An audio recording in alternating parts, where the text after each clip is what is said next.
Hey guys, Wesley Smith here. Just going to do a little video recap of my meet from this past weekend at SuperTraining.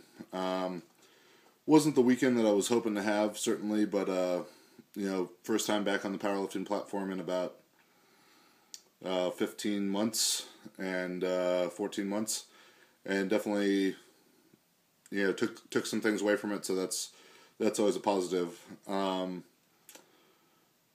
So let's just get right into it. In the squat, I opened at 823. I missed that as my opener. Considering that 4 weeks ago I squatted 700 for 10, that was pretty surprising to me. I think it was just some technical issue. I squat inside a power rack almost all the time, and I realized that I've begun to kind of use the power rack as a crutch to judge the width of my stance. And walking it out of the monolift at the meet, I didn't have the side rails of the rack to judge that stance with, and I think I was just too narrow on that first one, and it just isn't the way that I've been squatting. So second retook 823, made that very easily. Fixed the stance width issue. Everyone was saying too on the first one, it looked like I was kind of feeling my way down, going down too slow. Fixed that on the second squat, and then I went to 870 on my third, and missed that. I feel that I'm in shape strength wise. I'm strong enough right now to squat a PR, to squat in the low 900s, something like 915, 925, somewhere in that range. Obviously didn't put it together.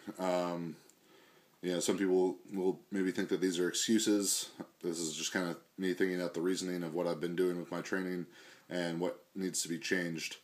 I haven't touched it in a weight heavier than 760 in 2013, and I think that's the biggest issue for me. I was training. I wanted to squat 700 for 10 in the animal cage at the Arnold. I did that. That was really fun. It was a big deal. It wasn't a competition, and that was a conscious decision that I made to put more emphasis on my rep work. Because I haven't handled those heavier weights. I don't know that my central nervous system was primed the way it needs to be, or that my technique was really dialed in the way it needs to be to squat in the high 800s, low 900s. I don't think it's an issue of me needing to get stronger. It's just going to be fixing those, primarily those two things. And the third issue being that I feel like my squats are kind of lazy right now. Not that I haven't been training hard, because I've been training really hard, but they're kind of lazy in the sense that I'll explode out of the hole and then just kind of coast through the finish. And a lot of these problems are masked by doing more submaximal training recently. If you were to take my 700 for 10 squat in the cage, which is something I'm really proud of. I haven't seen anyone else squat 700 for 10. I'm sure there are others that can do it, but I haven't seen it. So if you were to take that video and break it up into 10 separate clips and line up those 10 reps as 10 singles instead of a set of 10, you'd probably see 10 different squats, different speeds on the descent, knees coming forward more so on some reps than others, knees coming in on some reps more so than others, sitting back more, all kinds of different things. Because for me, 70%, a weight that is 7/9 of my max, let's say, 78-ish% of my max, 80% of my max. I can squat that in a lot of different ways. My technique does not have to be perfect to squat 700, but it does need to be perfect or near perfect to squat 850, 880, 900, 920, numbers that I'm definitely capable of squatting. And that's my own fault that I, instead of making sure that all those reps were identical, I was just trying to get through the sets. As I commented to before about my squats being lazy, same kind of thing. With 700, maybe with 750, I can explode out of the hole, and then that momentum will just kind of carry me through the finish. Where I just can't generate that kind of momentum coming out of the hole with weights into the 800s and 900s. So I need to do some things in my training, and not necessarily any different exercise or anything. I just need to be conscious of it, that I need to explode out of the hole and finish the rep explosively. If you watch Eric Lillibridge squat, one of the best squatters in the world record holder at 275s. If you watch him squat all his warm-up sets, 600, 700, the bar is jumping off of his back at the top of the reps, and I take that cue from Eric and really start finishing all my reps as explosively as I can. Then the other thing was about the central nervous system.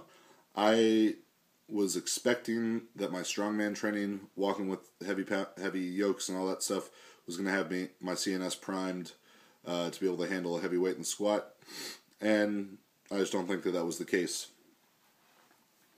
Especially as you get into the highest qualifications as an athlete, the only things that are going to have carryover are the competition exercise at varying intensities. And while squatting a heavy weight and walking yoke with a heavy weight both are having very heavy weight on your back, it did not. I don't think it had the carryover to my CNS efficiency that I was hoping it would. So I just need to not necessarily squat heavier weights, because I've never squatted extremely heavy in training.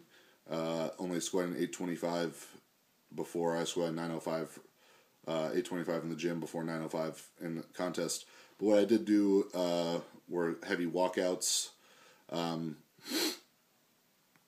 I think I'll either go back to using some heavy walkouts or maybe some reverse band squats, and it's not going to be much.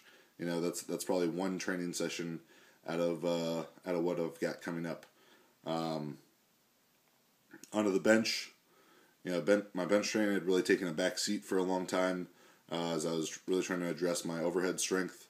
So it's really only maybe been 8 weeks or so that I've been back into training the bench hard.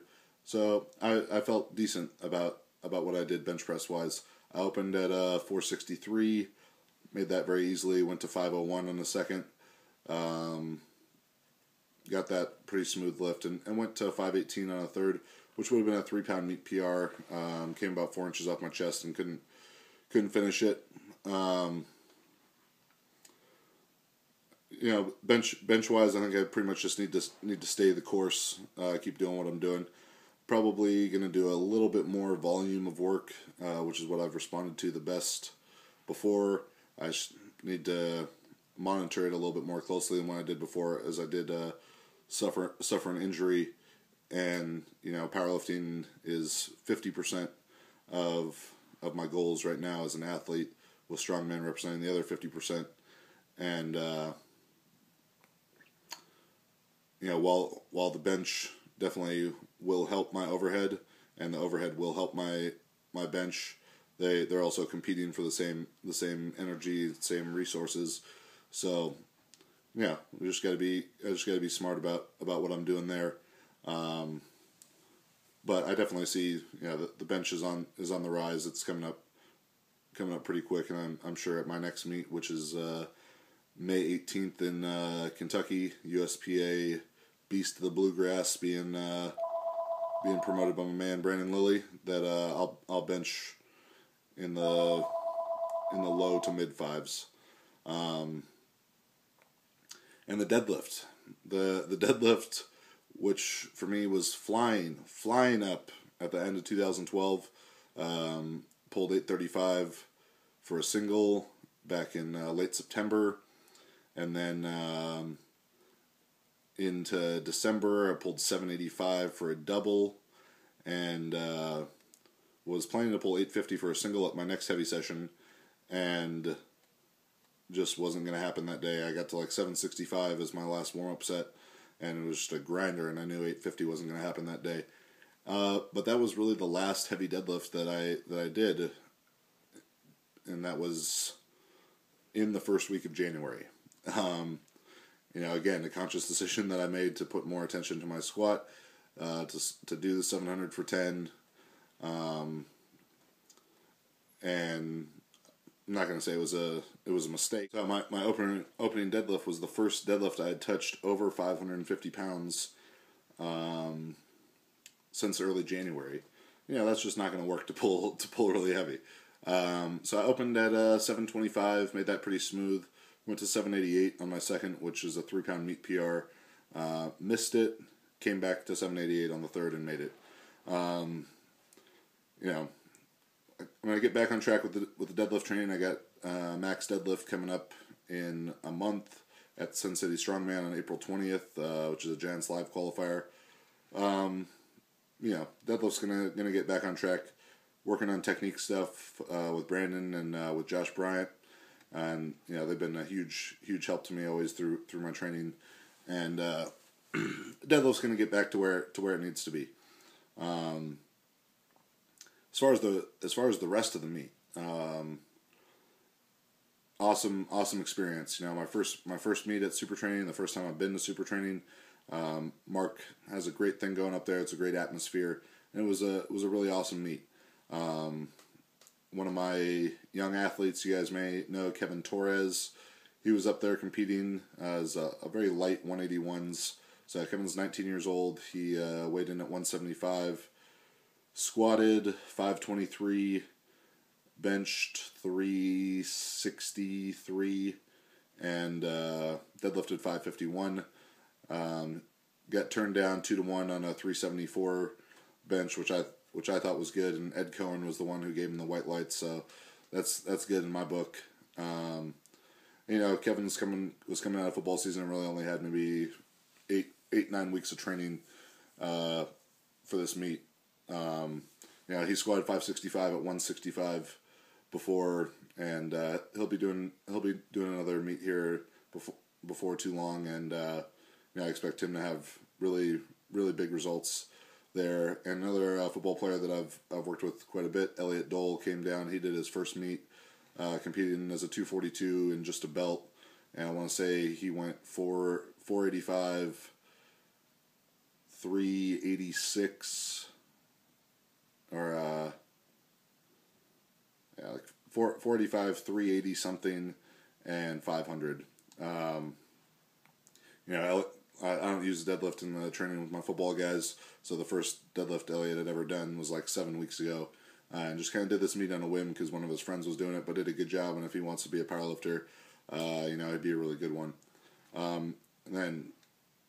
So the two main things I want to talk about with the meet, though, are Brandon Lilly's performance and stand efforting. So Brandon, I know, didn't have, like me, he didn't have the day that he had hoped for. But still, tremendous performance, really finished the day strong.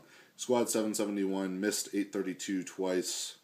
Went to the bench, easy 518 opener, I believe, 518, 523, somewhere in that range. Went to 551 on his second, smoked it. And on his third, 578, which would have been a small PR, he suffered a shoulder injury, the extent of which we're still not sure about, but just he was in a lot of pain from that. Dropped the bar back on his chest from about 5 inches off his chest. Said he heard a bunch of popping, and I thought that he was done for the day at that point. But Brandon, being the tough guy that he is, and the competitor, and probably because he and I had been talking about Doug Young benching 550 with broken ribs and stuff the night before when we were at dinner, he continued on with the deadlift and stuck with his plan and executed that plan very well. I think he opened at 745-ish, 735, somewhere in there. Crushed that. Went to 782, crushed that, and then went for a meet PR on his third. Went to 810. And the very last deadlift of the meet, the crowd was going wild, and it was a grinder, especially at the top. Brandon's super fast off the floor, but he finished at 810 for a meet PR with the bad shoulder. I think just really a testament to Brandon's heart, his toughness, and his desire to succeed as a lifter. And always great to see Brandon and watch him compete. And he did an awesome job. But far and away the highlight of the meet was Stan the Rhino Efferding. I had the opportunity to go out to Vegas and train with Stan a couple weeks ago. We squatted together, and Stan you couldn't hope to meet a nicer guy. Hard worker, of course. Professional bodybuilder and one of the best powerlifters ever. And we're out at the Arnold together as well. And people, someone could stop Stan to ask for a picture, to ask him a question, and he'll stand there and talk to anyone who wants to for an hour. He really just a genuinely nice guy. Not an ego guy at all, even though it would be totally understandable if he did. So Stan was coming to this meet with the goal of breaking John Cole's very long-standing, I believe since 1971, total record in the 275s, which was 22:54, and he had his plan to do that, and he executed it. Opened at 865 in the squat, made that, missed 887 on a absolute grinder on the second. I don't know how Stan makes some of these lifts that he does, especially in the squat, because he is very unstable, and he'll be the first to admit that. The whole thing just looks like a struggle. He's wobbling on the way down, and then he hits the bottom of that lift and just explodes out of the hole. And so he made his 865, which he knew was the least that he could make to have a shot at the record. Missed the 887 past the third, because for anyone who saw that 887 miss, it definitely took a lot out of him. Bench, I believe he opened around 560. Made that smoothly on the first, and then jumped to 601 on his second, which is what he needed to stay on track to break the record. Missed 601 on the second, again big time grinder, and then made it on the third. Again, a struggle of a lift, but he just hangs with it and just guts him out.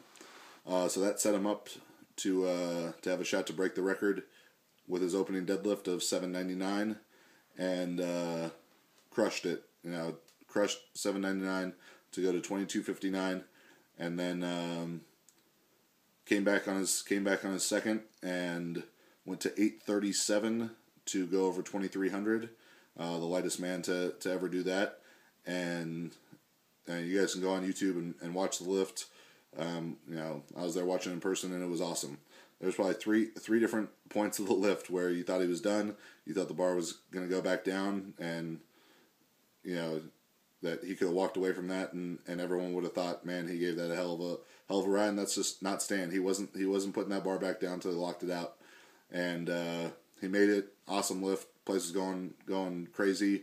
So he went 2302 with that, and congratulations to Stan. It was an awesome day for him. He worked his plan. Tons of heart, tons of grit. All his lifts. He's just really impressive to watch, and great dude. And awesome job to Stan. Congratulations. And thanks for everyone at the meet who came up wanting to take a picture, say how they read Juggernaut, how they appreciate what we do. That always means a lot. So thank you for that, everybody. Thanks to Mark Bell and Kara Weston putting on a great meet.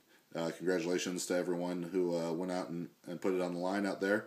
It's a tough thing to do. It's one thing to be in the gym and train. It's much different to get on the platform in front of everybody, especially at a meet that's publicized, like promoted the way that this one is, and has big time lifters there and stuff, and put it all on the line. So I commend everyone who did that, and that was my day. I think 2110 total by way of 823, 501, 887, and 888. Sorry, 788. That would have been a much better day had I pulled 888. And So 788 for a 21:10. Figured out some stuff I need to work on, and going to be coming back stronger. Several competitions coming up. April 20th, Sin City Strongman in Las Vegas. Top 2 get sent over to Europe for Giants Live. And then May 18th, USPA Beast of the Bluegrass out there in Kentucky. So 2 big competitions coming up in the next 2 months. Got a lot of work to do, but we'll be moving some big weights.